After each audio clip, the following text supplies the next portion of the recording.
Ratusan siswa dari gabungan sekolah yang ada di Sulawesi Selatan unjuk kebolehan di acara Gebiar Pendidikan yang digelar Kementerian Pendidikan RI yang bekerja sama dengan Dinas Pendidikan Kabupaten Kota di Sulawesi Selatan. Tidak hanya parade, marching band yang dikemas dalam jalan sehat, karya budaya yakni musik bambu yang dimainkan 1.800 gabungan siswa turut mewarnai Gebiar Pendidikan Sulsel kali ini. Selain itu, berbagai kegiatan lainnya juga digelar seperti pertunjukan kesenian pelajar SMA, musikalisasi disabilitas, tari paripungga, dan pameran pendidikan. Wali Kota Makassar Muhammad Ramdan Pemanto menyebutkan, kreativitas karya anak tidak terlepas dari peran guru.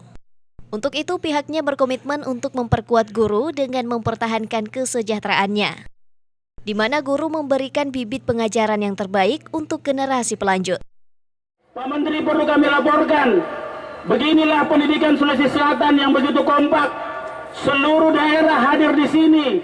Ini adalah kerja-kerja dari distrik Provinsi Sulawesi Selatan bersama seluruh distrik, kota dan kabupaten. Kita lihat anak-anak kita, anak-anak yang berbakat. Begitu luar biasanya anak-anak kita.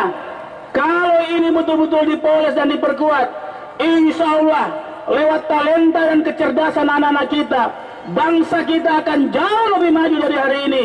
Jauh lebih maju dari hari ini.